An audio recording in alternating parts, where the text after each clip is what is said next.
How's it going, guys? My name is Lonehawk, and in today's video, I'm going to be going over why I think PlayerUnknown'S Battlegrounds will be the next big esport, potentially topping some of the bigger named esports right now.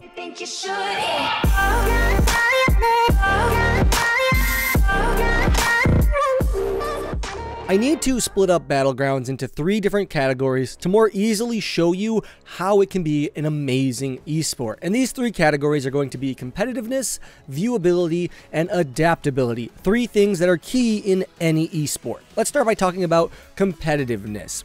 As I'm sure a lot of you know, esports rely on being a competitive game at the core. Nothing else matters in an esport if the game itself is not competitive. And being competitive entails a few things. The big 2 being it has a high skill ceiling and is not too reliant on RNG. I don't think anyone would argue with the fact that Battlegrounds is a difficult game. I mean, there's 99 other players that aren't you in any given game, which means it's going to be pretty hard to win. In squads, there's only 25 teams, but that doesn't really make it any easier. It actually makes it harder because the strategies and tactics that people use get more advanced and just raise the skill level that you need to play at to deal with. Knowing where to drop out of the plane, how to loot, who gets what gear, all of these things are things you're going to need to know and more if you want to be successful in Battlegrounds. If you'll remember though, I said the other part of being a competitive esport was not relying on RNG too much. And I'm not going to lie here, there's a lot of RNG involved in Battlegrounds, given that the game is literally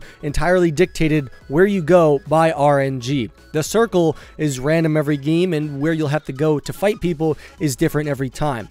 That's a lot of RNG, and some games couldn't handle that much RNG. But this is a Battle Royale game, and I actually think that RNG adds a sense of competitiveness to the game. It makes it so it's harder, more competitive. You have to realize if you're dropping here, you might not be in the zone if you're dropping on the edge of the map. If you drop school, you'll probably be in the zone, but there's going to be a bunch of other people dropping there as well. So these are things you definitely have to take into account and consider as far as PUBG goes. And I think the RNG factor involved in this game makes it better. It also makes it more fun for some viewers, which is what we're going to talk about now, the viewability of Battlegrounds as an esport. As a game, as an esport, first it needs to be competitive, and then the next building block to that is a game must be fun and enjoyable to watch. I'm not really talking about the spectator system here. The spectator system will not limit Battlegrounds in any way. They'll make it better if it needs to be better. They'll make changes. That's not what I'm after here. I'm talking about the game. Why is it fun to watch? Well, Battlegrounds does 2 things I think extremely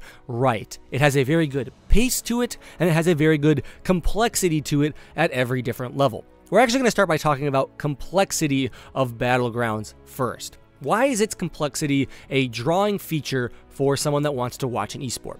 Well, it's pretty simple. The game's concept, given that it's a Battle Royale game, is easy for viewers to understand. People can know nothing about the game, and all you have to tell them is they drop out of a plane with nothing, they have to pick up guns off the ground and see who survives the longest, like be the last one standing. And then after that, they can build up their knowledge. You can say, yeah, this circle pushes them towards the middle, blah, blah, blah, blah, which means you can have both beginner viewers as well as highly advanced users looking at the same game and enjoying it at the same time for different reasons. One, because, they understand the base concept and they want to see people kill each other, and the other maybe because they like, oh, wow, this guy's going this route. They're landing at school? What? That's crazy. Like, stuff like that. It can be viewed by a wide variety of viewers. So complexity is the first thing it does well. Easy for base users to understand, but still complicated at, the highest level.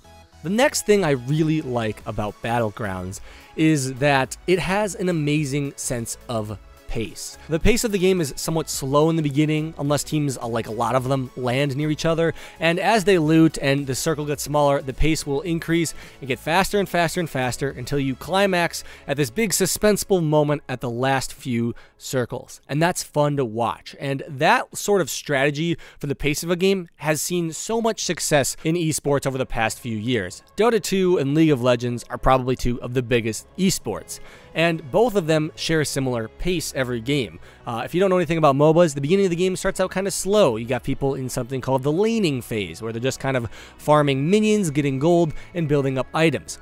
And then late game, everyone groups up and you have giant team fights with all the members of the team in it that basically determine the outcome of the game. So the pace will increase and increase until these big climaxful, fights take place. The pace of PUBG may actually be better than these games because you can't drag the game on too long. The circle will eventually just collapse to a very small zone and the game will basically have to end. Whereas some games like Dota 2 and League of Legends, games can be way too slow paced. Both teams will realize they're like equal power levels and they'll both play very passively and not do much for a long time and the game can be dragged out. That doesn't happen in PUBG, and that's another drawing factor of it. So it has a great pace and a great complexity, which makes it very easy to view for many people. All of this means nothing though if the game doesn't change. A game could be really competitive and really fun to watch, but if it stays the exact same game over the course of years, it won't be successful. It'll die out, which is a good thing for Battlegrounds because Battlegrounds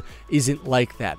Battlegrounds is a game that can definitely adapt and change to what people want and like over time passes. CSGO has demonstrated exactly what Battlegrounds could do over the course of the next few years. CSGO is a game where the core concept really doesn't change. You kill the other people with good aim, good positioning strategies, and nade usage.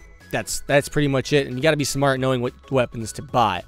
Battlegrounds can do the same thing. You don't have to change up the game too much, just maybe give us a new map every once in a while. They're already working on new ones. Maybe throw a new gun in the game every once in a while, new loot drops, different modifiers. Just things like this can keep the game fresh and new and keep it alive, which is why I think Battlegrounds could succeed as an esport. It captivates all of these things. It can adapt and change. They're already working on new maps. It is enjoyable to watch. That's why it's so popular on Twitch. The #1 game on Twitch, taking down League of Legends even. And that's also why it's so much fun to play, topping the Steam charts for active players. All of these things. It's competitive, it's good, it's a game that could become a great esport. And I hope it does so, and I hope the dev team realizes this and plays it out right. Give me your opinions down below. Tell me what you think. Leave a like if you enjoyed, and I'll see you guys all later. Have a good one. Lone Hawk out.